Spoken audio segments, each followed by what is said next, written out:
1970, we sure we did the forefront.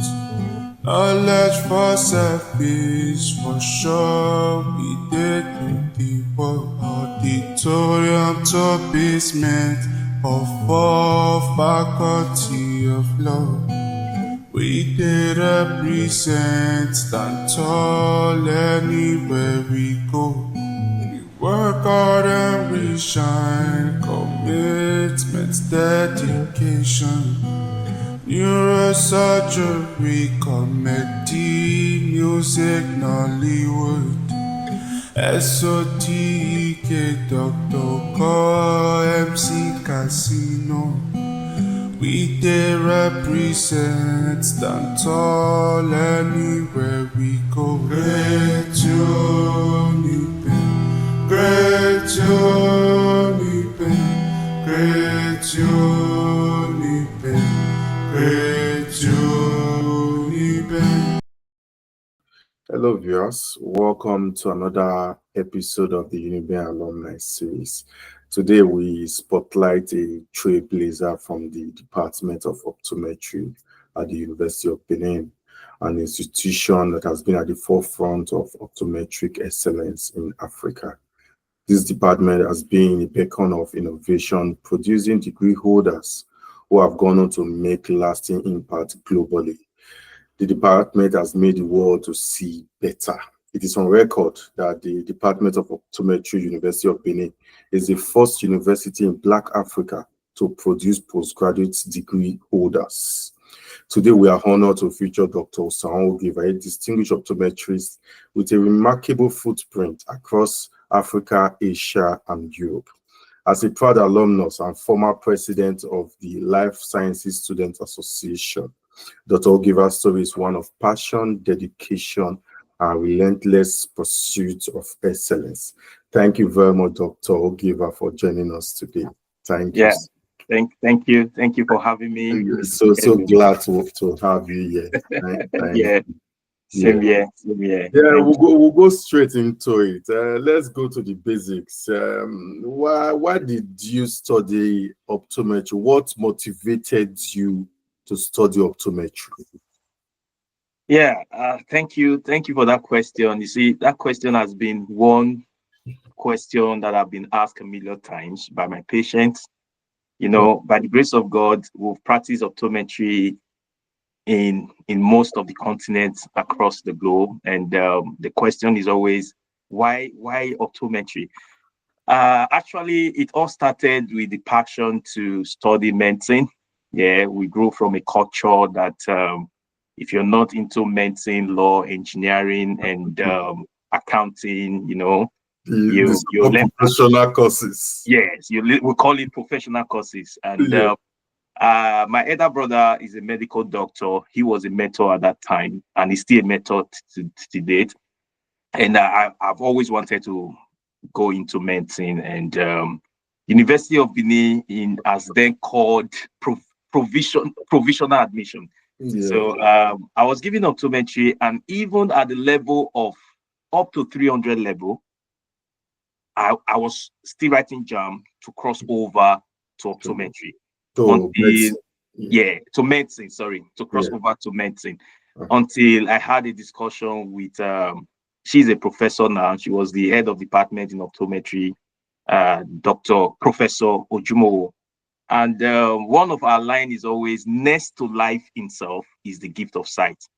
So if you have life as a gift from God, the next to it is the gift of sight. Now you are in a beautiful profession. Studying optometry will not only help you put smiles in people's faces, but also it's enriching. And after that conversation, I decided to take the profession seriously, and that was when I stopped trying to cross over to medicine, took the profession seriously, and today I'm not regretting it. The profession has blessed me, and it has really enriched my goal for life. Good to hear that. During my introductory remark, I made mention that you were the president of Life Sciences Students Association. and you went after further to vie for the number one seat, the SUG presidency in the university. You were actively involved in school politics, and when we place that side by side with the demanding nature of optometry, I do not think that a lot of people, a lot of average people, would be able to manage these two endeavors and be successful at both of them. But you were able to do it. You were able to manage your academic and student politics. And in my own assessment, none lagged behind. You were a vibrant and active student leader, and your academic also did not suffer. How did you manage to do it?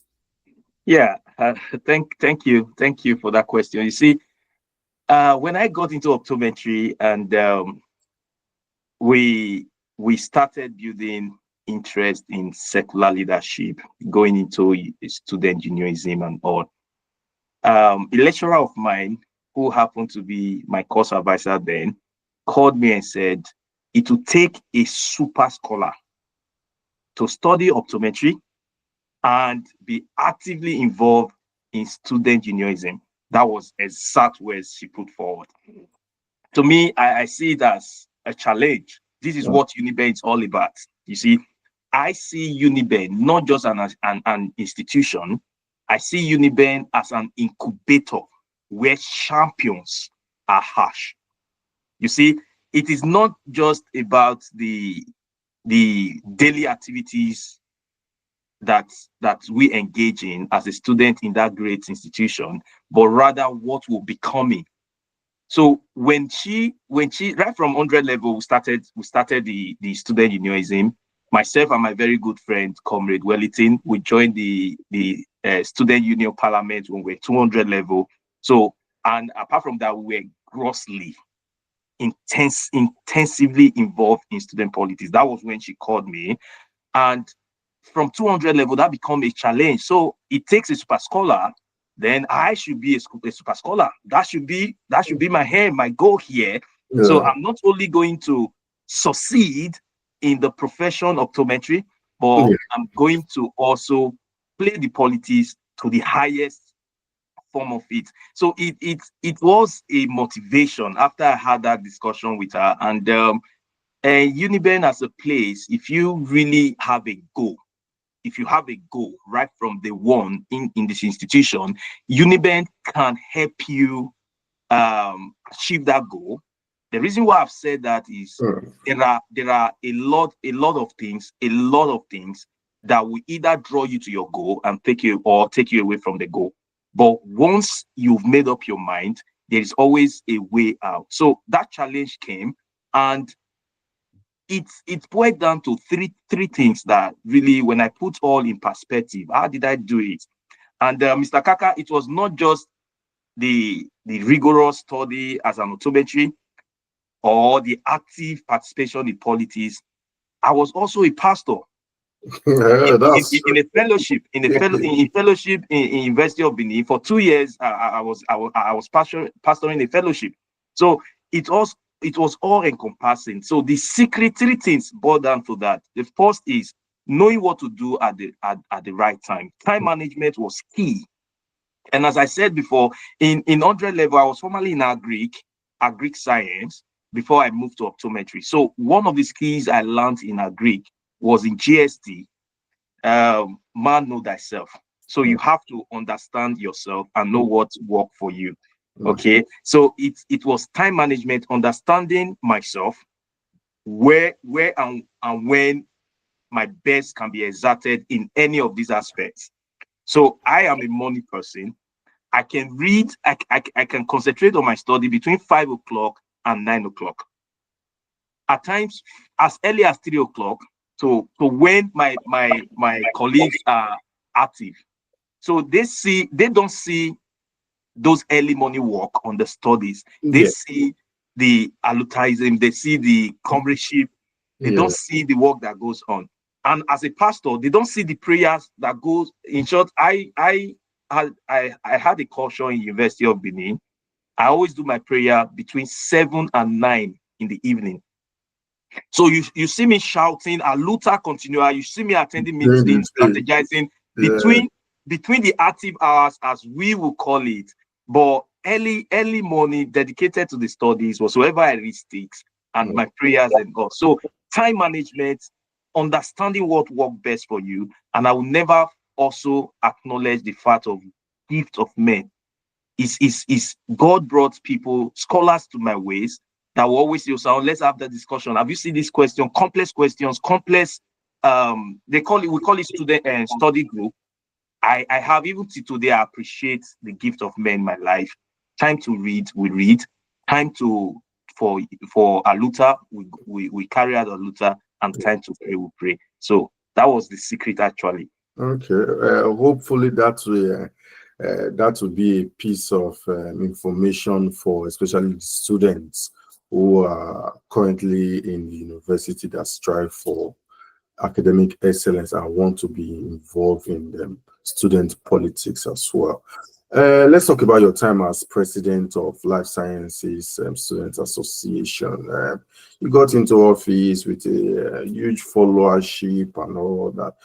But with the benefit of hindsight, if you can look back and say, oh, this was the notable achievement. This is one particular thing that I achieved as president, and you felt, oh, that was good. It was fulfilling for you. If you look back and say, what was that one thing? Just one thing that you think is the top of the achievements you had? Yeah, thank you so much, Mr. Kevin. There were a lot we achieved, but just the one. If I put everything in perspective, that one thing that really was a big achievement for me, and today is still a blessing to me. It's still a blessing to me. Is that quality relationship. You see, when we start mingling and actively involved in politics, there is bound to be a time where we make enemies. If I did at a time in University of Benin, that was what even robbed me at my SUG presidential election. You know, we call it step on toes, but putting all in perspective, even those toes that were stepped on, today I can pick up a phone and call any of them, and they will gladly answer, and not just answer, they will gladly oblige to my request. Yeah. So at the end of the days, it wasn't really making enemies, but building bridges in relationship. So what I would take out of it is that, apart from the lessons in having this interconnectedness, building relationship, meaningful relationship, that's one thing that I would say is still a standpoint, is the zenith of all I did in that 4 walls of a great institution, Uniben. We have that quality relationship. Okay. See about your time in Uniben. What can you say was your best moment at the institution? You contested election, you supported candidates, you strategized for people. When you talk about politics, when you talk about a religion, as you have mentioned, you're a pastor. What moments you said that was that you can say was your best moment while as a student of Uniben? There was a lot of brilliance. In short, there was always a lot. You see, Yeah. when we look back to our days in the university, I'm always glad because I had beautiful moments. And it will be shocking to know that one of those beautiful moments, which I would like to talk about just now, is that very moment that I lost that presidential election. It's shocking. Okay. It's shocking. Why? Oh, okay. So the night that election was very tense.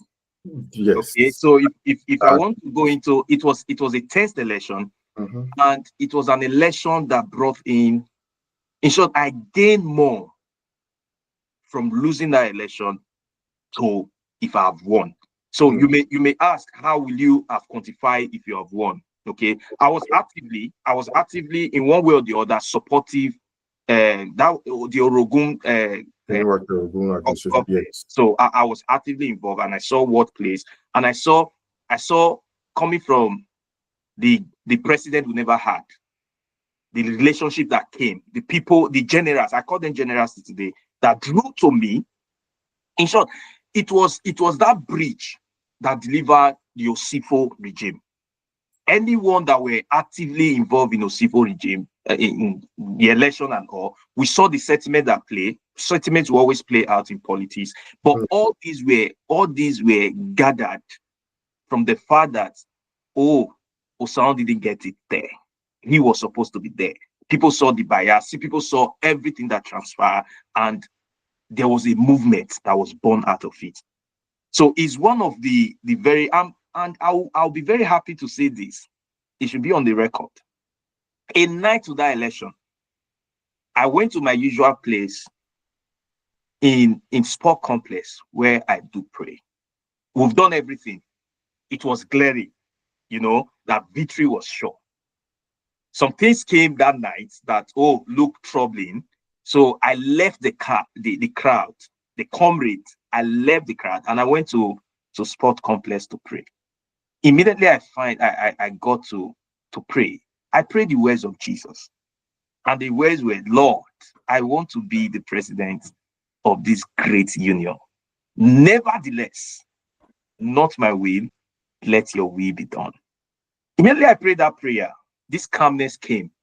And we didn't sleep that night.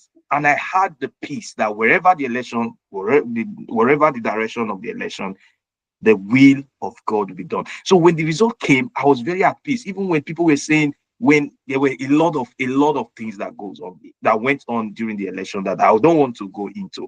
But just to answer your question, as a moment, one of the moments that I celebrate today was when the election was declared. I lost with a very few, 11.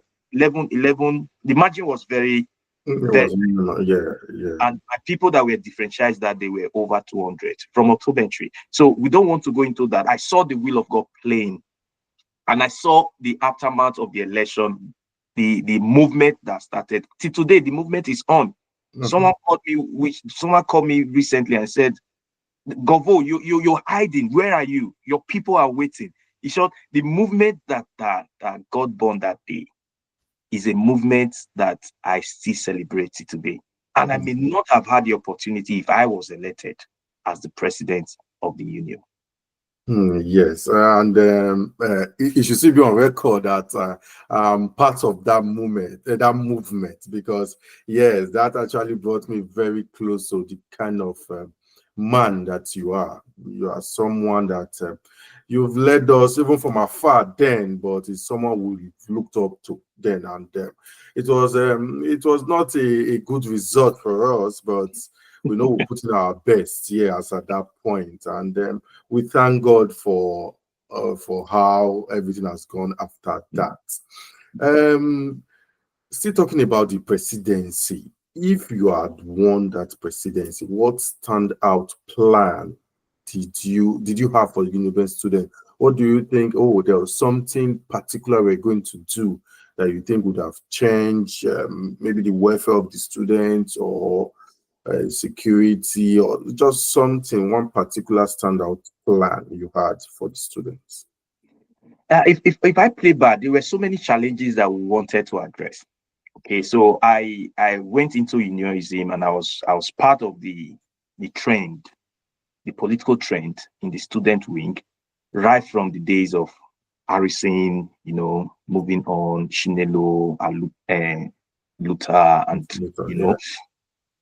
So there was one recurrent issue that I wanted to address, and this issue, and other issues will fall in place if really addressed, and that's that the genuine relationship between the management and the student. There was that gap. That gap was there.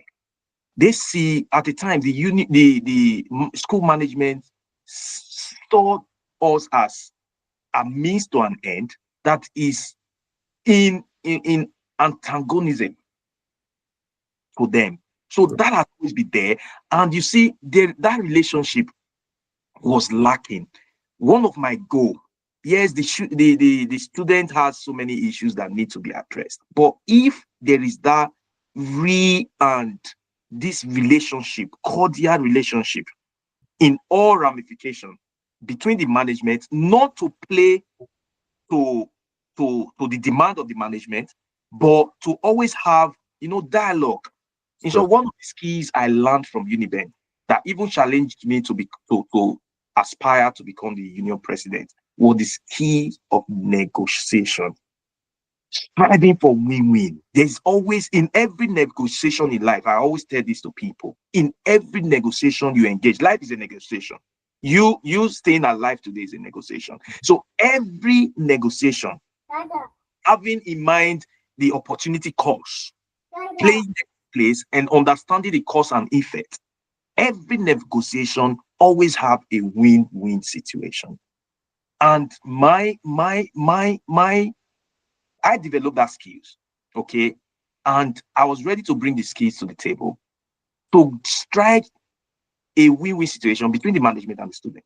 And you discover that when that is met, and this can only be achieved with a mind of selflessness, okay? If you have any selfish agenda or ulterior motive, you may not be able to achieve this. So I was really bringing this to the table. I saw it worked in different. I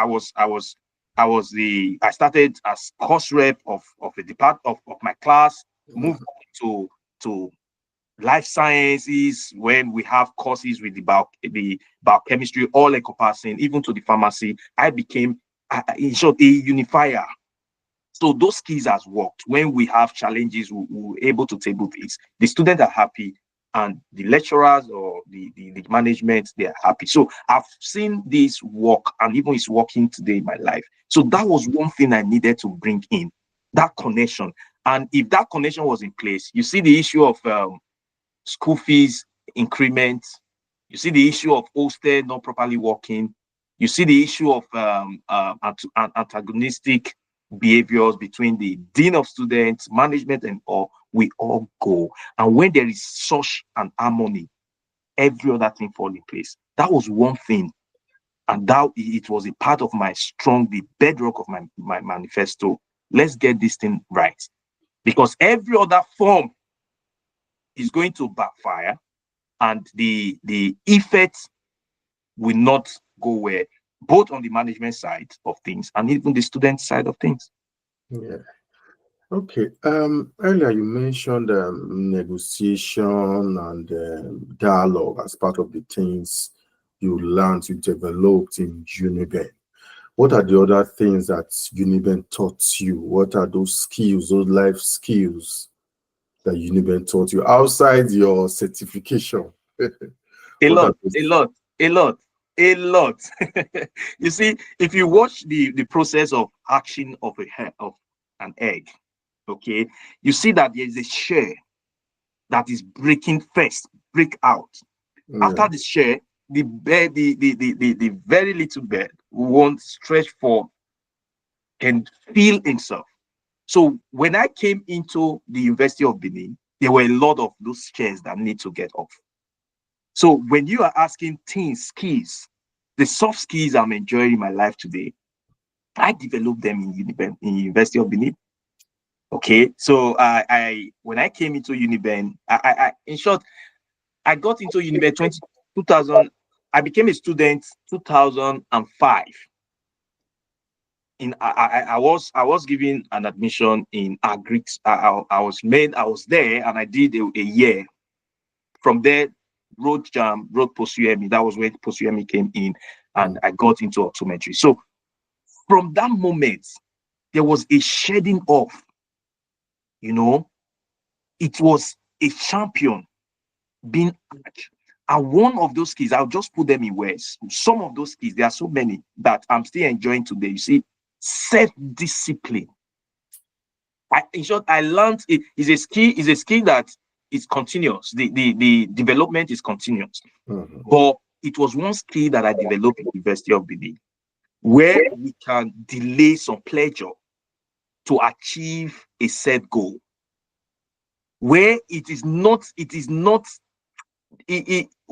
don't want to do it, but we know the importance of doing it, putting ourselves, forcing, driving, pushing, that's self-discipline. Because I had a routine. People that were very close to me in University of Benin will see my routine. I have my morning routine, I have my daily routine, and I have my night before going to sleep. So that self-discipline was developed. Another soft skill I developed in University of Benin that I'm enjoying today is emotional intelligence. You see that EQ, that EQ. My success, in short, that EQ skill was tested over and over again in my sojourn in Saudi Arabia. It was a change of cultural. In short, in all aspects, the cultural change was massive. So it takes someone with a very high level of emotional intelligence to cope in place like that. And when it was tested, it was a good thing that I look back and said, thank God for University of Benin. I had so many colleagues that were very successful in quotes. They were successful in their career, they do their optometry job very well, but that relational connection was not there. So that's another skill. Self-discipline, emotional intelligence, and the IQ also came from University of Benin. God bless. Today I look at my lecturers and say, God bless them. In short, all the pains they took us through, then it was a pain, but today it has developed that skills in us that we are not just, there's no part of the world that I cannot practice optometry today. And I will not give it to the foundation started from the University of Benin. So the push, the drive, has brought us here. If I want to move over to the United States or Australia tomorrow to practice optometry, the confidence is there. I can do that. Practicing in Saudi Arabia, here in the UK, practicing in the UK as an optometry is a gain. And this gain, when you look back, you see where they are coming from. So give it to Uniben. I will always say this. Uniben is an incubator where champions, achievers are hatched. Yeah, thank you. We are gradually coming to the end, Dr. Osahon. You mentioned you worked in Saudi Arabia. I currently working in United Kingdom. You've worked in Nigeria. You have been an opportunity to work in these different climes. Yeah, let's talk about your profession now. Where do you place Nigeria in terms of the medical practice, when you just oppose with these other clients that you have worked and you are currently working in? Yeah, so I'm a full-blown Nigerian. And when you ask me, the settlement will come in. I'll bring the settlement, but I'll try to answer this question putting the settlement apart, because I want Nigeria. I believe in Nigeria. I'm one of the few people that still believe in Nigeria. So when I talk to my followers over there in Nigeria, some of them will raise the brow. And so you believe, comrades, leader, as they will often call, you believe in this country, but yeah, you've been away for over a decade, and you're saying you believe in Nigeria. Leader, when you come here, you understand what we feel. But be it as may, I still believe in that country. Okay. And just to answer your question, not to deviate so much, Nigeria is growing. Nigeria cannot be, I don't want to compare Nigeria with the United Kingdom or Saudi Arabia when it comes to practice and all. But one thing I know is that Nigeria is growing. And optometry is a young profession in Nigeria compared to the United Kingdom. They're far ahead of us in scope of practices and what they have to work with. The last time I checked, if I would not want to do this comparison with my days, because my days were still very, very backward in some form of training, especially when it comes to instrumentation, and that patient care. But the last time I checked, because currently my very own course advisor is the head of department of optometry just now as we speak. And in one way or the other, we do have we had chat, and I see where Nigerian optometry have grown from since the last time I practiced in Nigeria. So using that as a comparison, I would say Nigeria is growing, and we're growing at a fast pace. Okay, the instrumentation currently far away what we had in our time, and the scope of practice is also becoming so robust. But I won't say they are matching up to what we had, what we have here. But I can say that it's far ahead of Saudi Arabia. Okay, so we are not just babies, as in we've grown. I remember a time when I got to Saudi Arabia, one of my patients was a professor, medical professor, and he asked me about my professor. He said there was a time they wanted my professor to come over to help build the optometry profession. So Nigeria optometry has, in short, they've had their successes. In short, our professors are doing very well. In short, they're helping to develop the Middle East profession over there. Okay, but the government's role in developing the profession is massive in those areas, and even in the UK, the support, and which is something we're lacking in Nigeria. I look forward to a time where the government, through the Ministry of Health, can integrate optometry properly. Okay, one shocking thing that I like, and I like in the UK, practicing in the UK, is that what we are fighting over in Nigeria is what they are collaborating such strength, because the goal is not who is superior. Is it the ophthalmology, the optometry, or that's not the goal. The goal is what superior care can we give to the patient. This is something that is being driven not just by the key players in the professions, but the government. So government involvement through the Ministry of Health in Nigeria need to look into a way to integrate all medical professionals, the medical doctors, the nursing, the pharmacy, the optometry, with a goal of promoting standards and also good health. Once the government gets involved in that way, you see these professions will thrive. I tell you, because it's something that I've noticed that we walk over. Okay, and one of the reasons why we're here is to get this learning, develop these skills. We're coming back home. Nigeria, I believe in Nigeria. I believe in the growth of Nigeria. Nigeria will be great. Thank you very much. I think that's a great place for us to anchor. Thank you very much, Dr. Osahon Ogieva. It has been wonderful speaking to you. Thank you. Thank you for the opportunity. And I will want to stop by not saying this. You're doing a great work. I want you to continue with the spirit, because it is not just having this conversation, but the impact this conversation is making. Yes. In the life of the youth, in the life of the people, not just the youth. And well done. Well done. Thank you very much, Dr. Osahon. I appreciate it. I've been speaking to Dr. Osahon Ogieva, an optometrist and the former president of the Life Sciences Students Association, University of Benin. Continue to subscribe to our channel, bringing more exclusive interviews with Uniben alumni. Bye for now. 1970, we sure we did the forefront. Knowledge for selfish, for sure we did the work. Auditorium to basement of all faculty of law.